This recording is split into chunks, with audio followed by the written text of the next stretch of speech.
Today we're going to talk about color theory, a topic that can be very confusing for beginner painters, including myself when I first started learning to paint. So let's first take a look at the color palette that I use. I started with the Winsor & Newton introductory set of 10 colors. The only color I would add is burnt umber. Now technically I don't need the yellow ochre, the permanent middle green or the burnt umber because I can mix them from the primaries. But for convenience purposes, I like to have burnt umber because I often reach for it, so it's just much easier and faster if I have it as a pre-mixed tube. And same with the yellow ochre and the permanent middle green, I can mix them from the primaries as I'll show you here.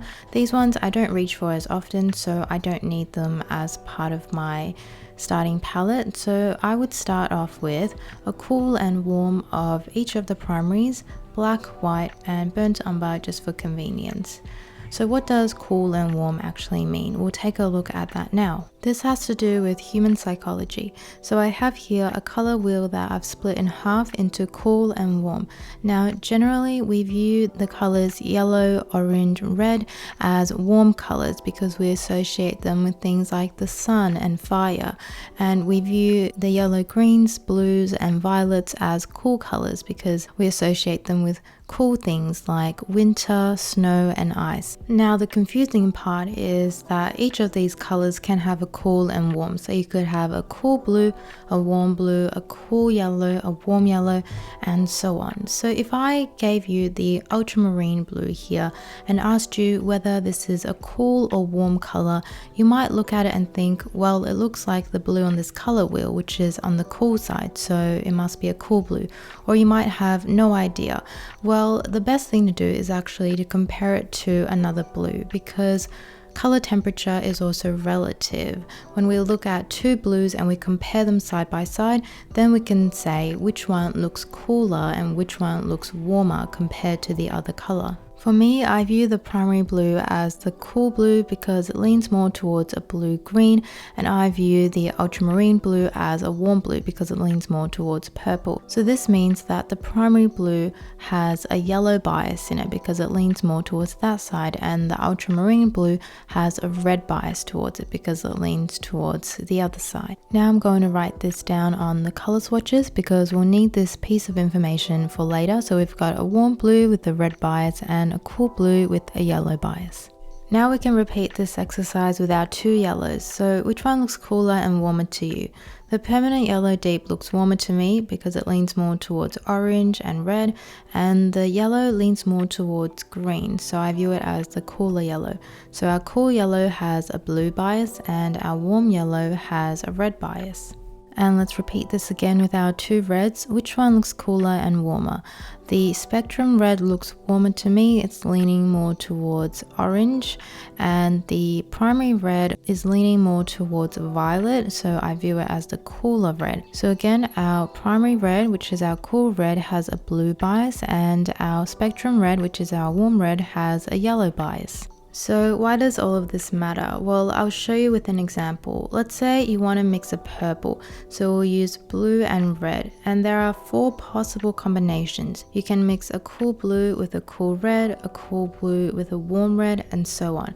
And I've also written down the biases. Now you can see in the first combination that cool blue has a yellow bias.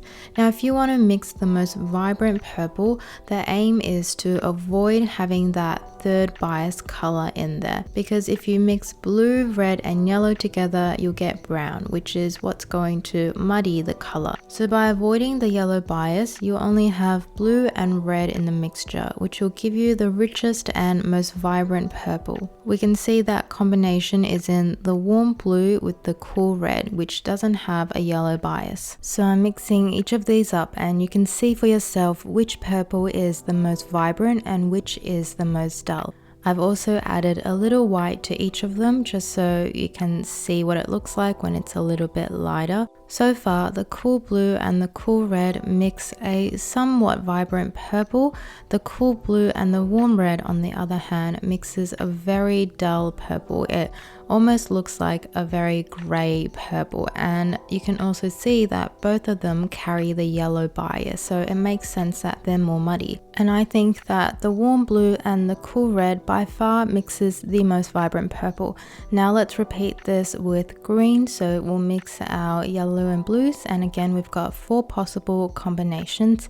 And to mix the most vibrant green, I want to choose the yellow and the blue that don't have the red bias in them. In this instance, it's the cool blue and the cool yellow.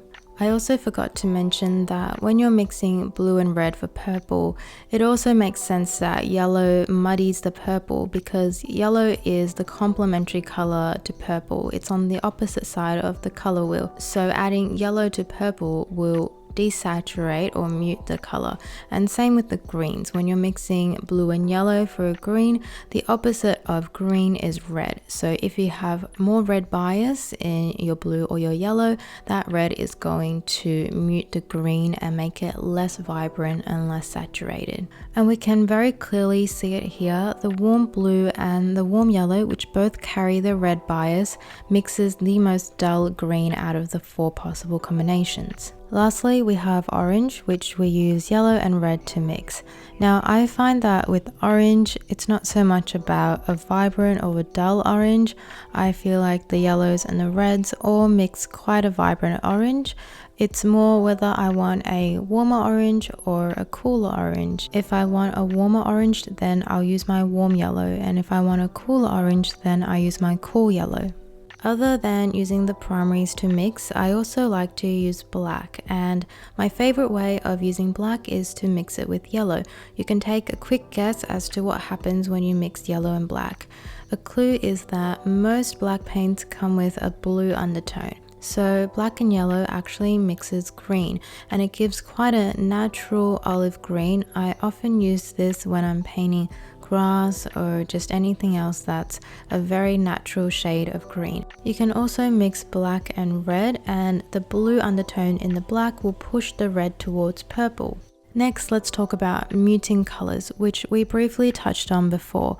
So complementary colors, which are colors on opposite ends of the color wheel, will mute each other. And this is a very important piece of knowledge to have because it is a very common mistake among beginner artists to use colors that are too saturated. Take the color green for example. Out of the 4 greens that we mixed, I would say that the first one, which is the most vibrant one, is the one I use the least, and the other 3 and the olive green with the black I use most often because in a natural world when I'm painting grass and trees and foliage, the green is a lot more muted.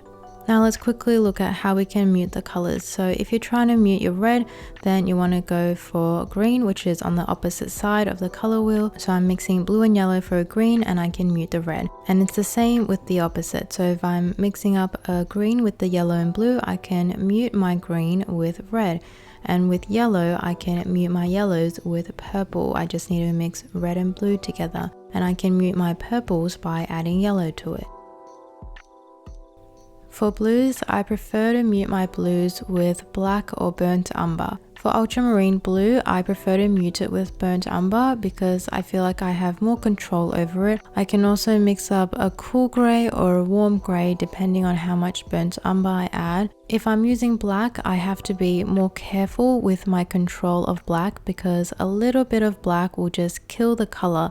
And you can see over here, I've got ultramarine blue with black and ultramarine blue with burnt umber, and below each of them, I've just added white. So you can more clearly see what is happening to the blue when I'm adding black or burnt umber. For primary blue, I prefer to use black to mute the blue or to mix a blue grey because I find with the burnt umber, it pushes the blue more towards green, and I believe that's because primary blue is more of a blue-green, so it has a yellow bias in it, and burnt umber is like a very dark yellow, so the more burnt umber you add, the more you're pushing the primary blue towards green. So unless I want a greenish blue grey, I will go for burnt umber. If not, then I will go for black because that will give me less of a green blue. So I hope that all made sense, and I hope it gives you more confidence when it comes to color mixing. If you're feeling overwhelmed because you have so many colors, then just bring it back to the basics and pick out your cool and warm in each of the primaries and your black, white and burnt umber, and just practice mixing with those and practice understanding your cool and warm colors. Lastly, I just want to let you guys know that if you're looking for more real-time gouache tutorials, I have them over on my Patreon, and I take you through the entire painting from the initial sketch to blocking in to painting the final piece, and I share lots of techniques and tips over there. So if you enjoy my real-time tutorials and you're looking for more to practice with, then you can head over to my Patreon. I'll have the links down below, and I'll also have the link where you can browse the available tutorials on there. Here's a sneak peek of some of the February tutorials that I filmed and have already uploaded on my Patreon. Your support there will mean that I can continue to make these videos, so I'm really grateful if you even consider joining, and I really hope to see you over on there. But otherwise, I will see you in my next video. Bye bye.